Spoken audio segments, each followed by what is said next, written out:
It may look to some people that it feels as if this is a different artist, but I think in the new work and in memory the concerns are the same. I think it adds to my contribution to the conversation there. Notions of spirituality and manifestation of things that are invisible, and public space and architecture, and the difference between the individual and the group, and permanence versus temporary. I think of the text works as having the same creative journey as any other works that I make that are much more sculptural and material based. That very often there's a ready-made, this is the start. Now the ready-made could be the location, or it could be, as on this occasion, a piece of existent text. The text takes its origin from George Bernard Shaw. Now, previous works could take the text from a popular song, or half a conversation that I hear in a pub, or the last line of a book. I don't feel there's any hierarchy or rule to where the ready-made comes from, other than I'm not the author. Perhaps you don't know the origin, but you know nothing else other than the fact that it's from somewhere. And I think that interests me still, but has created a bit of difficulty because there's not a magic book that I refer to for the next phrase, and there's lots that are in the books in my notebook that don't ever see the light of day. I think the strength of this phrase is that you imagine what you desire, you think you know what that means, and you're just understanding it, and then it falls through your fingers.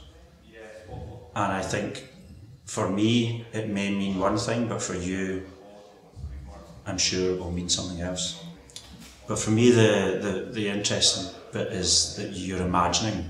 I mean that's a really old, essential kind of discussion about sculpture and art, but I think it's still extremely relevant and extremely interesting.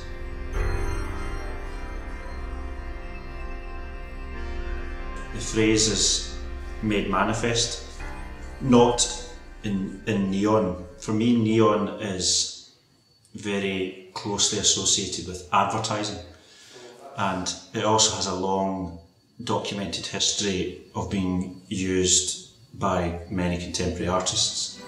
So the language of the phrase is more using an aesthetic of the fairground, of the circus, which is a little bit more theatrical, and arguably is a little bit seedy.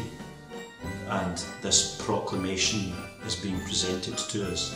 You know, the language of scaffolding is a temporary structure which we're familiar with in the urban street, and it feels like these words are being presented to you for a period of time.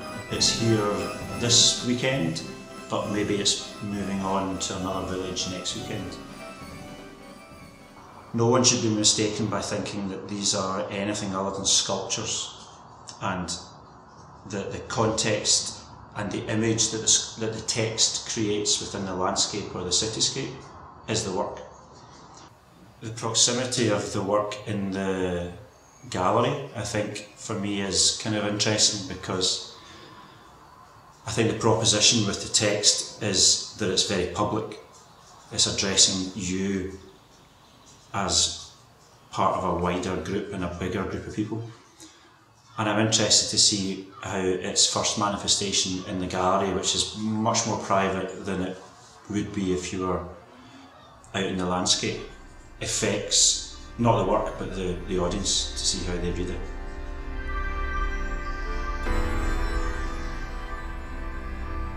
I'm very conscious of this new work sitting alongside the existing graveyard piece. I'm conscious that I feel that the graveyard's been very successful on a number of levels, and I don't want to either change the meaning of that work or replicate it or comment on it. But of course it's inevitable that this second work within the context of Jupiter is going to be dealt with alongside the other. So for me that's both exciting and also terrifying at the same time. On this occasion what we're doing is we're presenting the text in the gallery first. The gallery context is the precursor for something which is yet to come. Locate it as if it's addressing the house. Well, this is the first one we've ever made that's going to be slightly curved, which I think is just nicely generous to the audience. It becomes more three-dimensional than two-dimensional. And I guess that's because the landscape here is quite soft on its edges. The outlook with the house and with the access road just seemed to be the right thing to do, I hope.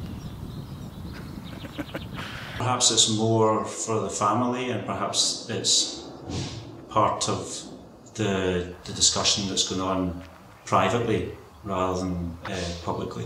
It becomes an illustration and a reflection of the owner, and only time will tell whether or not it becomes a stone around their neck or whether it becomes a flag to fly on happy days.